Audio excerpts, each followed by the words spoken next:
Colleyville Mayor Richard Newton joins us on the phone now. Mayor, a pleasure to speak with you. Appreciate you giving us some of your time today. Sure, Dana. Thank you.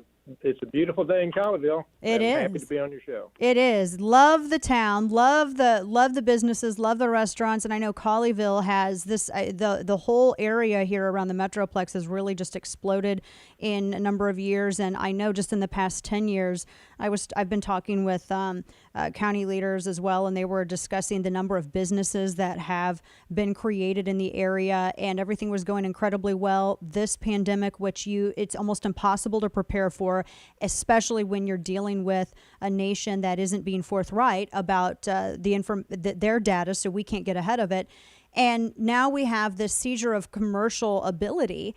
And it's hurt a lot of these business owners that have been contributing so much, not just to the revenue, but to the community. I've heard from a lot of them, and I would have to imagine, Mayor, that in order to make and I think it's a brave decision, and it is one in which I know you've understand the data, to make that decision to reopen and knowing that you were going to take a lot of heat. Tell me what led up to you being the first to kind of pull the chute on that and say, we need to start reopening. And I realize you're doing it in a sensible manner, but tell me a little bit about what caused you to be really the first in the country to do this. Sure.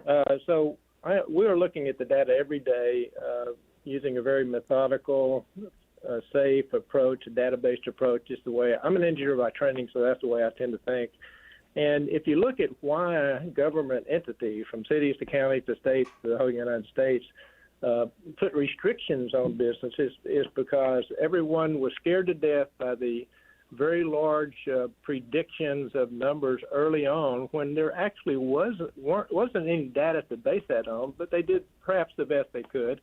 It scared everybody to death. And so what became the most important thing to do is try to reduce the increase of the curve so that there would be enough medical and hospital capacity, especially at the peak, to handle whatever came. So I'll speak to Colleyville and Tarrant County. In Tarrant County, we had approximately 5,800 beds available.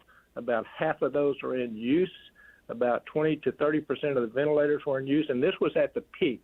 So that said, based on that data, that we were successful. There was plenty of hospital and medical capacity available to handle people. So at that point, and our data, from my perspective, was we were at the peak, just beginning to go into that roll-off. It made sense to begin to open to try to help our businesses, which are just hurting very badly. In Colleyville, we have a lot of small, locally owned businesses, because most of the big stores are already open because they're essential businesses. So that's what we did. And we follow Governor Abbott's executive orders. I've always said that. We're going to follow his orders. But in the current order, we had some flexibility. So we took advantage of every point of flexibility that we could to get our businesses open.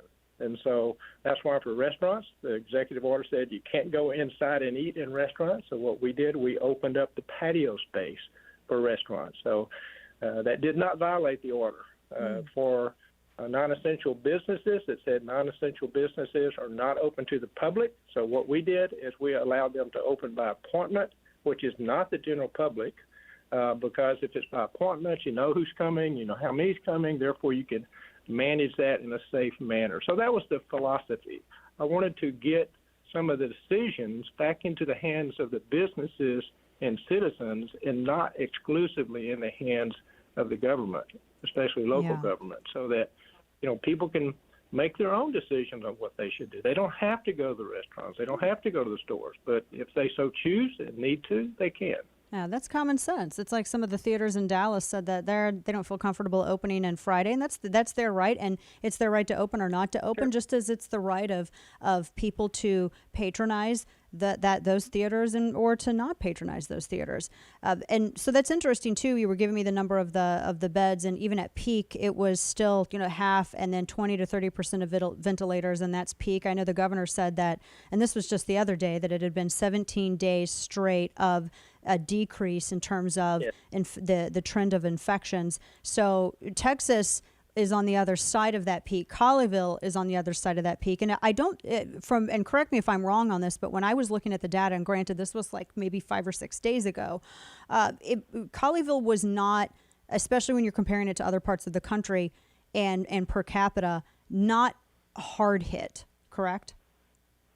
That's correct. And I always say Colleyville is very blessed in many, many respects. We have great citizens that are very intelligent, and they take care of themselves. Plus, we're a very low-density city, so we don't have people stacked on top of each other, which is a benefit in something like this. Huge benefit. The other thing, when you were talking about data, the other thing that I looked at is you look at data compared to populations, whether you're looking at death rates or positive or whatever you're looking at like numbers like 5/100ths of 1% of population. So that's why I say the initial predictions of what this disease was going to do to what's actually happened are drastically different. What are you hearing from businesses in Colleyville? I know that in some of the neighboring towns, there have been some businesses that have informed city leadership, look, we're not going to be able to make it.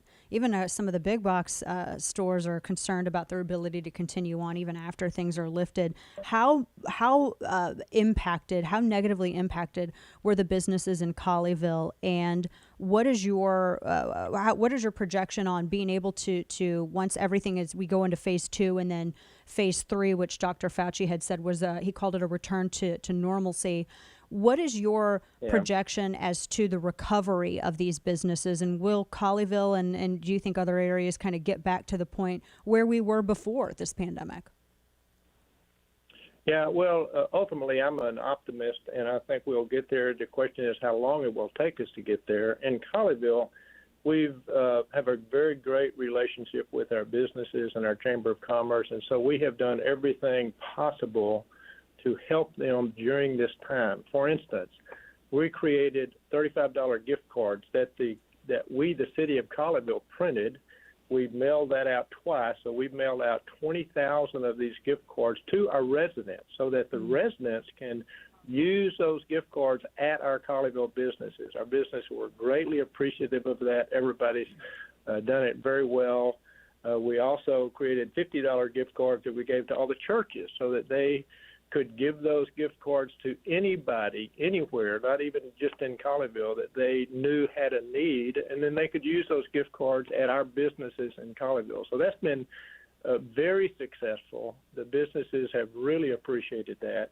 And so we will use every means at our disposal to funnel business to the business. So I think that's helped them. It's hard to predict how many are going to not be around over the long term. We have some very creative and good businesses here, so I have faith in their ability, and we're going to be there all along the way to try to help them out. So we're continuously talking. Yes, I've seen some of those Colleyville businesses. You were talking about the innovation. I know that there are a couple of stores in Colleyville that they're doing FaceTime. They've been doing FaceTime appointments, and then they're still going to continue some of those as they allow people to come in while maintaining that guideline of 25% capacity. And I love what you said about the gift cards as well, because even after towns are transitioning to that phase 1, it's still a reduced capacity, and it's going to be difficult for them to meet the financial obligations that they have. Has there been any discussion in Colleyville? I know that where I am nearby, there's been a lot of this kind of discussion because people talk about property taxes, they talk about bonds, they talk about a number of different ways so that the city is still able to function and do what is needed to do, but businesses have some relief. Has there been any discussion like that in Colleyville? Oh, absolutely. In fact, we try to think strategically so we stay ahead of the game. So we've already been talking about, okay, when we're open and we're now in that phase, it's really going to be tough for the businesses. What can we be doing for them? And so we've partnered up with SCORE, which is the Service Corps of Retired Executives. We actually already had a partnership with them. They actually office in our city hall for Colleyville, and so we're talking to them about what can we do with them. They provide mentorship. They have a lot of information on how the loan programs work. We are actually discussing how might we participate with the banks and with SCORE to make it more advantageous for our businesses to get the loans they need. So we are creating a business center, which will be a single point of contact in Colleyville for any business to come to get help from the city, from SCORE, from the Chamber of Commerce. So we're willing to be very creative and stick our necks out to do whatever it takes to make sure our businesses succeed. Amen to that. I wanted to give you my last question for you. We're talking with Mayor Richard Newton of Colleyville, one of the first towns, I think the first town in the country to really move into that phase one and start reopening as per the guidelines devised by the medical professionals. I wanted to give you, Mayor, the opportunity to respond to some of the criticism that I'm sure you have received, not just from in areas around you, but across the country. What do you tell people when they say, "Oh, this is just putting profits above people," or that it's reckless and it's just going to spread the virus more, and there's going to be an uptick in infections? What do you say to those people, having looked at the data? And Dana, I really appreciate you giving me the opportunity to respond to this. There's two. You mentioned financial. Let me speak to that very quickly first. Colleyville is so blessed. We're in a very strong financial position. We're going to continue. Colleyville never shut down. We're not going to shut down. All our employees are working. We've redirected what some of them do. For instance, we have employees calling our senior citizens every week. They made thousands of calls to make sure if they need anything, we're going to do it for them. So we're in good shape financially. Many cities can't say that. On the other side, what do I say to people worried about this? And I say people are, they have the right to their own position and opinion. That's okay. But what I also say to people, governments cannot stop you from getting sick.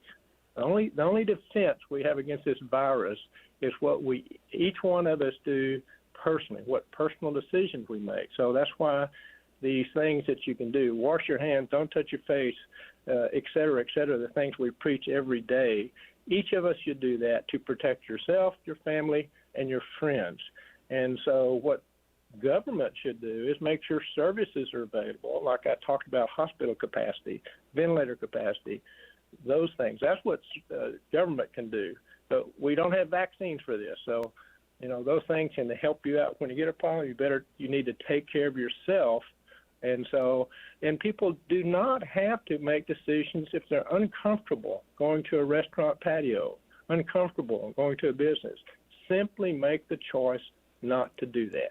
And that's within all of our, decision process. So that's what I tell people. Well, that's great common sense. I'm sorry, go ahead, finish.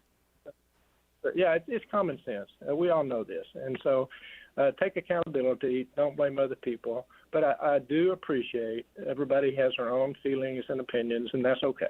Yeah, see, I love the common sense approach, and I have to say, Mayor, you're making some of the radio staff here wanting to move to Colleyville now. It's America's mayor right now. You've been so. I think it was really courageous to make the decision that you did, and I know it was difficult. And I've said repeatedly that I do not envy the position of any elected individual right now that is having to make these difficult calls. And I think that Colleyville's blessed to have a mayor like yourself and someone who has the engineering background that you do. You solve problems, and we're grateful for that, and grateful for the appreciation of individual liberty and free association. Now, if we can just get other elected leaders, not just in Texas, but elsewhere across the country, to do the same. Mayor Richard Newton from Colleyville, Texas. We really appreciate you, Mayor. We appreciate your time. Thank you so much. Thank you so much, Dana. Take care.